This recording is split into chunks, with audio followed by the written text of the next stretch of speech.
Dans cette vidéo, tu vas voir les énumérations qui vont te permettre de créer un code beaucoup plus simple à utiliser et qui est aussi plus sécurisé. Dans cet exemple, on cherche à représenter un système de tickets où chaque ticket possède un titre, une description et une priorité qui est définie sous forme de chaîne de caractères. Dans le constructeur, on va définir en plus un statut qui par défaut va avoir la valeur de open. On a ensuite deux méthodes qui sont utilisées pour mettre à jour le statut et la priorité. Leur rôle, ça va être de prendre en paramètre un statut ou une priorité, de vérifier si jamais le statut ou la priorité fait partie de l'ensemble des éléments qui sont acceptés, c'est-à-dire que pour le statut, on peut seulement avoir open, in progress ou closed, et pour la priorité, on peut seulement avoir low, medium ou urgent.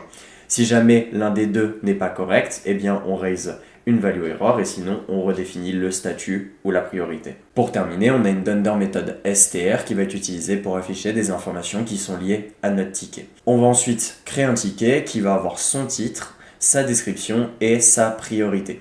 On va mettre à jour son statut pour le mettre à in progress, puis on va afficher le statut. Si jamais on lance le, on peut voir qu'il nous affiche bien les informations sur le ticket, c'est-à-dire son titre, sa description, sa priorité et son statut. Alors en soi, ce code, il n'a pas l'air d'avoir de problème. Il fonctionne exactement comme on veut. Mais la réalité, c'est qu'il a un gros problème qui le rend moins simple à utiliser et aussi moins sécurisé. Ce problème, c'est qu'il essaye de représenter la priorité et le statut à l'aide de chaînes de caractères. Le problème avec ça, c'est que les chaînes de caractères, elles peuvent être utilisées pour représenter, à vrai dire, n'importe quoi, et du coup, ça fait qu'on est obligé de rajouter des règles supplémentaires pour que le code fonctionne comme on veut. Une des premières choses qu'on est obligé de faire, c'est de définir des méthodes de mise à jour de notre statut et de notre priorité qui doivent bien regarder si jamais le statut fait partie de l'ensemble des statuts qu'on a définis, et si la priorité, pareil, fait partie des différentes priorités.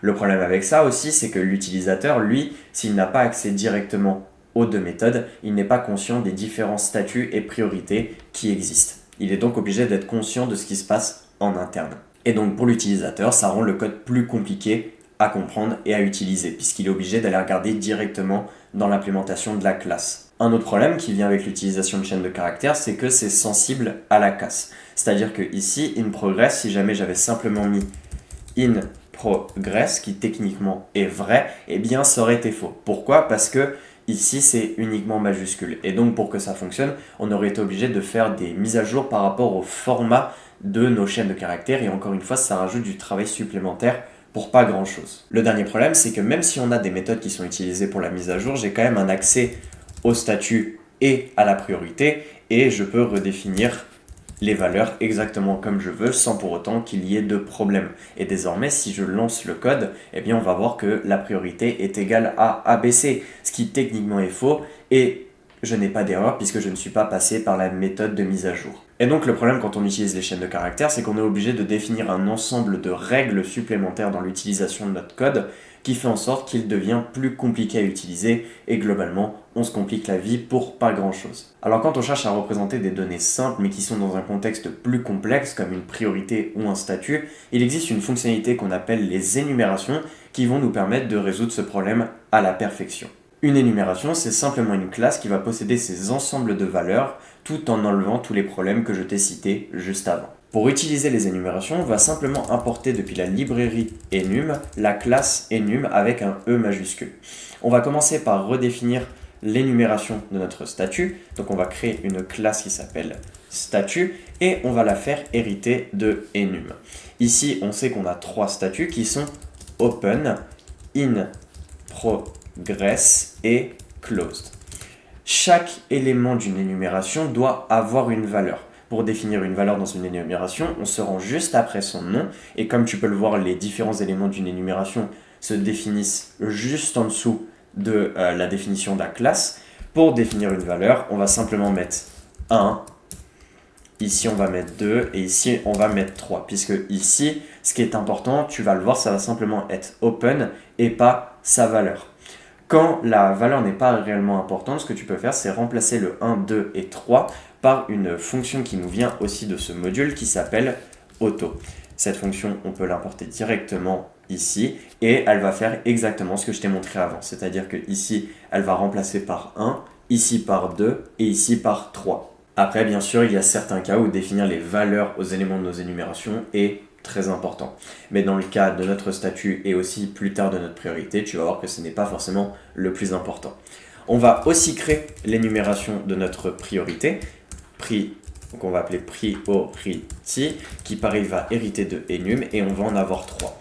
Low qui va être égal à auto, on va avoir medium qui aussi va être égal à auto, et on va avoir urgent qui va être égal à auto. Maintenant que nos deux énumérations ont été créées, comment faire pour convertir notre code pour qu'il utilise les énumérations? Eh bien, ici on va remplacer déjà cette annotation de type avec le type priority comme ceci.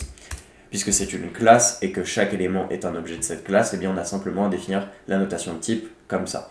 Ici pour statut, ce qu'on va faire c'est qu'on va remplacer cette chaîne de caractères par statut, point, et là comme tu peux le voir quand on met point, on a un accès direct aux 3 éléments de notre énumération. Je vais te montrer après comment les manipuler en interne et les différentes opérations que tu peux faire avec, mais pour l'instant on se contente juste de savoir que pour avoir le statut open, on a juste à faire statut.open. Et désormais, ce qui est extrêmement bien, c'est qu'on peut supprimer ces deux méthodes, puisqu'on n'en a plus besoin. Ici, quand on va aller là, pour remplacer low, eh bien on aura juste à faire priority.low. Et ici, au lieu de faire ticket.update status, on peut juste faire ticket.statut est égal à statut.inProgress. Et si jamais je fais une erreur, que je ne suis pas dans un statut, donc par exemple, imaginons que je mets un S minuscule, et bien automatiquement je vais avoir une erreur, puisque progress écrit comme ceci, avec un S majuscule, n'est pas présent dans mon énumération.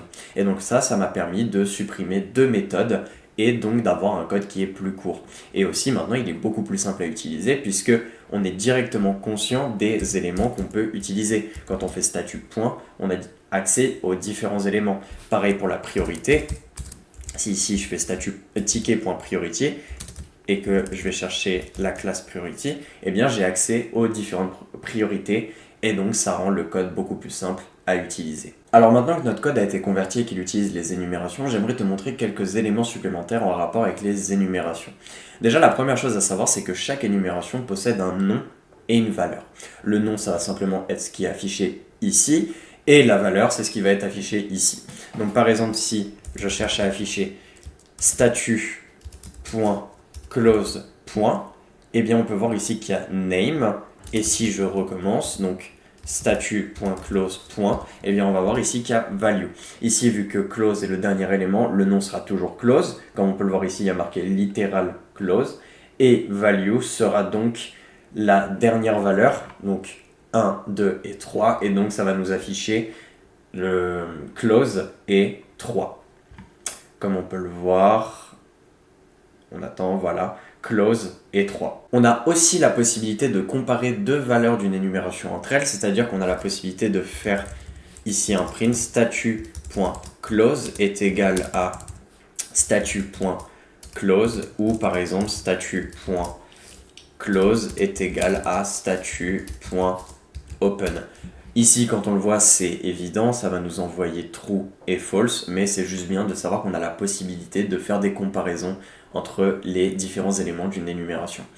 Aussi, ce qu'on a la possibilité de faire, c'est itérer dans les différents éléments d'une énumération. C'est-à-dire qu'ici, on peut faire for priority in priority, comme ceci, et là, on peut faire print priority qui va m'afficher l'ensemble des priorités. Donc là, si je lance le code, ça va afficher close 3, true et false, et l'ensemble des priorités de l'énumération priority. On attend juste que le code se lance. Et comme tu peux le voir, voilà, ça m'affiche true et false pour les deux comparaisons. Et ici, ça m'affiche priority.low, .medium et .urgent. Quelque chose qui est vraiment bien avec les énumérations, c'est que vu que c'est des classes, tu vas avoir la possibilité de définir des méthodes dedans. Le plus souvent, les méthodes, je les utilise pour créer des fonctions utilitaires et simplement faire en sorte que l'utilisation d'une énumération soit plus simple. Ici, par exemple, pour le statut, une méthode qu'on pourrait faire, ça serait simplement de passer au statut suivant. Donc ce qu'on pourrait faire, c'est créer une méthode qui s'appelle next, qui prend uniquement paramètre self et qui renvoie à un nouvel objet de type statut. Ce qu'on va pouvoir faire, c'est récupérer l'ensemble des statuts en faisant liste de la classe statut. Ça va automatiquement nous renvoyer l'ensemble des énumérations sous forme de liste. Donc le premier élément de la liste sera open, le second sera in progress et le troisième sera close. Ce qu'on va faire, c'est que on va récupérer l'indice qui va être égal à all statut all statut.index de self. Et donc par exemple, si jamais je suis à open et que je fais all statut.index de self, eh bien ça va me renvoyer 0. Et ensuite, ce que je vais faire, c'est que je vais return all statut entre crochets. Ici, je vais mettre des parenthèses, index plus 1. Et ici, je vais mettre modulo de len de all statut. Alors ici, ce que ça va faire, c'est que ça va passer à l'indice suivant. Donc si jamais l'indice c'est 0, eh bien ça va passer à l'indice 1. Et ça, c'est l'opérateur modulo. Et le rôle de l'opérateur modulo, en gros, c'est de revenir à 0 si jamais on dépasse ce qui est après le modulo. Donc en gros, ici, la taille de all statut, c'est 3. Si jamais index plus 1 dépasse 3, eh bien ça va revenir automatiquement à 0. C'est-à-dire que 3 modulo 3, ça va nous donner 0. Et donc maintenant, ce qu'on va pouvoir faire, par exemple, je vais enlever tout ça, c'est ticket.statut, on va pouvoir faire, c'est égal à ticket.statut.next, comme ceci. Et donc maintenant, si jamais je print mon ticket, on va voir que de base, le statut était à open, mais désormais, vu que j'ai appelé la méthode next, eh bien, le statut va devenir .inProgress. Voilà, c'est ce qu'on peut voir ici, que statut est égal à statut.inProgress. Ce qu'on va aussi pouvoir faire dans une énumération, c'est définir des alias à ces différents éléments. Par exemple, ici, on va pouvoir mettre normal, qui va être égal à low. On va pouvoir mettre important, qui est égal à medium, et high, par exemple, qui va être égal à urgent. Et donc maintenant, ce qu'on va pouvoir avoir, c'est, on va revenir ici, c'est print priority.high est égal à priority.urgent et on va voir que ça va être égal. Et donc en gros, les deux vont être identiques mais vont simplement avoir un nom qui est différent. Comme on peut le voir ici, ça nous a bien renvoyé true. Si jamais tu veux bloquer les alias dans ton énumération parce que tu n'aimes pas ça, ce que tu as la possibilité de faire, c'est d'utiliser le décorateur unique qui vient de la librairie enum et qui ici va bloquer les alias. Désormais, si on lance le code, on va avoir une erreur qui nous dit que les différents alias ne sont pas possibles. Et personnellement, je ne te recommande pas d'utiliser les alias parce que parfois, ça crée un code qui est plus compliqué à comprendre et on n'est pas forcément conscient au début qu'une autre valeur est simplement un alias d'une valeur. Ici, quand on utilise priority.normal, on n'est pas forcément conscient que c'est équivalent à priority.low. Une personne qui n'est pas consciente que c'est un alias pourrait se dire que low est plus bas que normal et l'utiliser pour faire des choses qui sont différentes. Et donc, ça créerait un code qui n'est pas forcément bon. Tu viens de voir tous les éléments qui étaient les plus importants par rapport aux énumérations et maintenant tu sais les utiliser pour créer un code qui est plus simple et qui est aussi plus sécurisé. Comme tu as pu le voir, on a pu faire en sorte que notre système de tickets soit plus court en termes de taille puisqu'on a supprimé ces deux méthodes qui permettaient de mettre à jour. Et en même temps, on a fait en sorte que le code soit plus sécurisé et plus simple à utiliser, puisque maintenant, on n'utilise pas des chaînes de caractères, mais bien des valeurs précises, comme statut.inProgress ou statut.close, et globalement, le code est plus simple à utiliser.